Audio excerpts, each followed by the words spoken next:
One of my favourite theories on consciousness and its transcension after death is by Dr. Stuart Hameroff and Sir Roger Penrose, called the quantum consciousness and the orchestrated objective reduction, or ORC-OR. Penrose took a mathematical approach using Gödel's theorem at its core.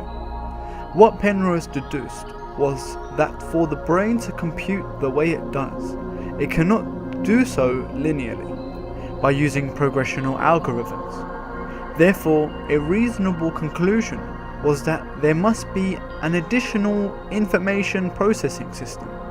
Penrose called this non-computable processing. He mathematically showed that for information to be processed in a non-linear fashion, the brain must compute quantum mechanically. There was something very interesting with Penrose's calculations. The fundamental level of space-time geometry, from which, mathematically, Penrose calculated this is the point where consciousness is derived.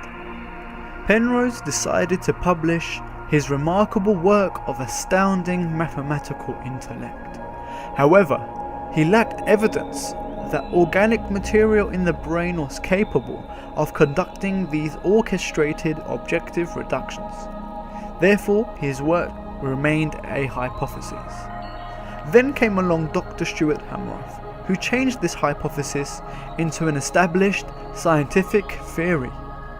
Hameroff read Penrose's paper and, using his own expertise in neuroscience and consciousness studies, deduced that the brain is capable of performing such tasks within structural components called the microtubules. These are very small polymer-like cylindrical constructions made up of tubulin protein dimer subunits.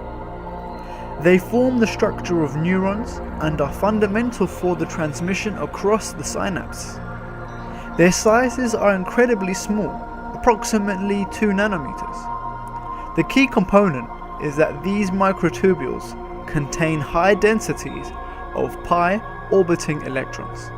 Hameroff showed that the microtubules were close enough to each other, due to them being positioned in such high clusters, to allow the pi orbiting electrons to become quantumly entangled. A brain at the microtubule level is entangled quantum mechanically. This means information at this point in the brain can be processed and transferred to this point instantly with no traceable path.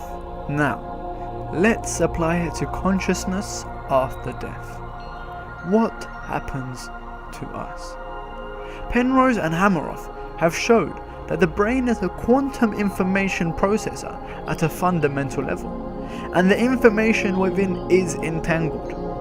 However, a key component of quantum entanglement is that every point in space-time is connected. A severe disruption to the normal functioning of the brain, such as death, would lead the brain to no longer being entangled to itself. It will lose its quantum state. However, information can never be lost or destroyed. It is only transformed. The information that made us would simply dissipate and entangle itself with the rest of the universe from which it came. As Penrose mathematically showed, consciousness is embedded into space-time itself.